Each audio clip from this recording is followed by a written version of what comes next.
it can cause no further harm. Kamla stabilized, but was saved with a huge hospital bill following complications due to excess antivenom. She was also lucky to be in the south of India. We have to give unnecessary antivenom proteins. When a patient is bitten by a cobra, why we should give proteins protein of viper, or protein of hypnale, or protein of crate. In a systematic study of more than 1,200 snakebite patients, experts at the hospital have documented allergic reactions in close to 30 to 35% of those who were treated with the standard available polyantivenom.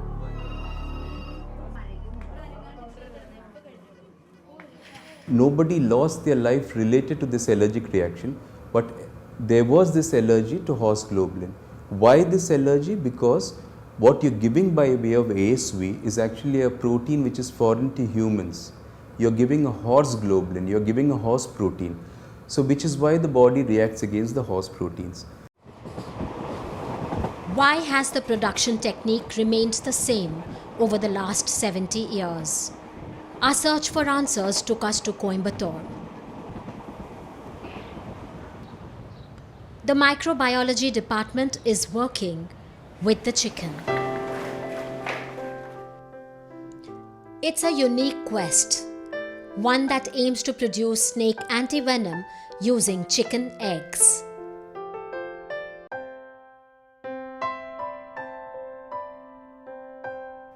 Dr. A. Michael prepares an injection, a highly purified and a very small dose of venom, a specific protein. This chicken has been receiving similar injections, has remained healthy and under tight supervision. With venom in its blood, the chicken joins the others. While this one got the naja or cobra venom, others have been injected with venom from the crate, Russell's viper and the saw-scale viper, each of the big four.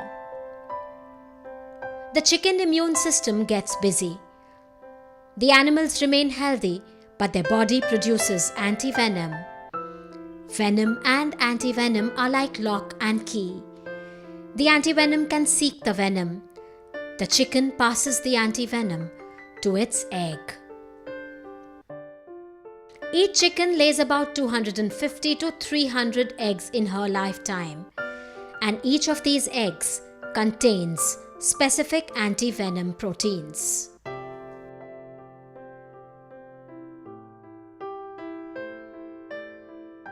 And the antibodies which we have raised, it's purer than an equine antivenom. So it will 10 to 15 times it will be better than what is existing today. 10 to 15 times better than equine or horse antivenom. It's a tall claim, but extracting these proteins from the egg yolk is what the team specializes in. It's a multi-step procedure. The egg yolk contains the antivenom, and to extract the antivenom, the process of filtration and purification is repeated over and over. The protocol has been developed and tested.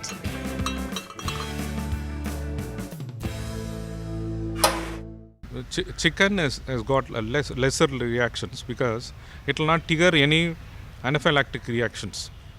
And we can purify the antibodies very easily from the eggs. We are not going to touch the chicken.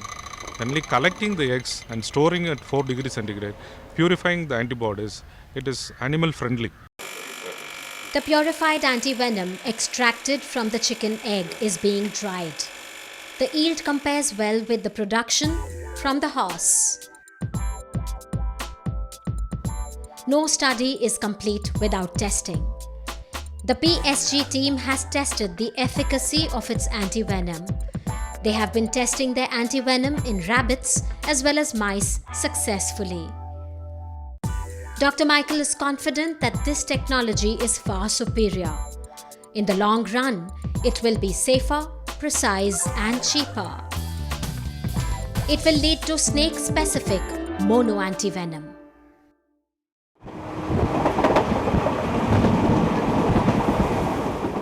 Our next halt, the University of Kerala, Thiruvananthapuram. It's a small team of specialists at the Department of Computational Biology and Bioinformatics. In this lab, there is something that could revolutionize snakebite treatment in our country. And today we can very confidently say that we would come out with a biosensor to detect the snake bite in the next 6 months' time. A biosensor to detect snake bite? The test version is ready. The sensor can handle all the big 4 snake bites. The strip is the antibody-coated sensor. The sample here is snake venom, but which one?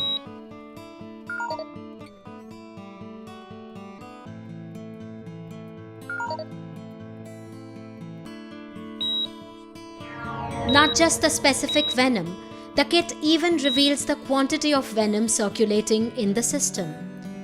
Making this biosensor has been a challenge. The team has isolated snake-specific antibodies for each of the big 4. These are the backbone of the test, a bedside test that would take just 20 minutes. This kit has a large electronic component, a brilliant example of multidisciplinary science. Nowadays, the clinician depends upon, adopts the symptomatic approaches. He waits for the symptoms to come, for example, nausea, vomiting, anti-clotting, and all. He wait for that. Now we can do away with that, and in about 20 minutes time, we should be able to immediately start the treatment. You can save the precious time. To understand the significance, let's imagine the scenario. A snakebite victim comes in. The doctors have no means to find out which snake has bitten and whether there is venom in the body or not. They watch and wait.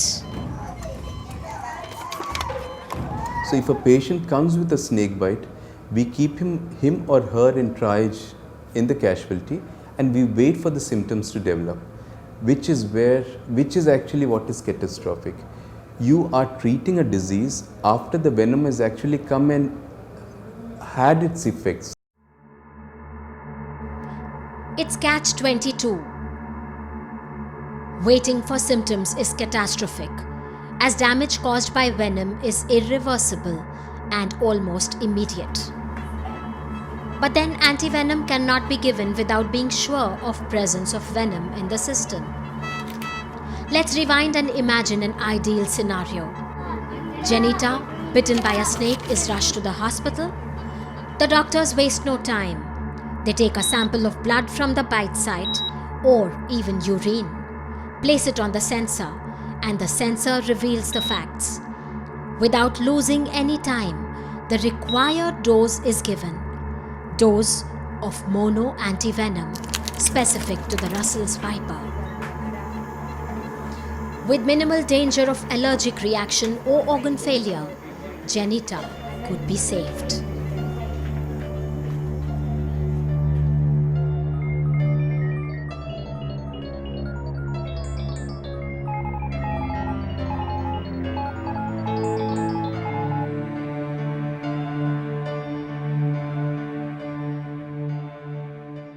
So we have to have our own research and save our own people. Our belief is there should be at least 5 zones in which you have these regional pools of venom from which an anti-snake venom could be manufactured. This would make the treatment very much more effective than what we have right now. First thing is that we should know what snake is bitten.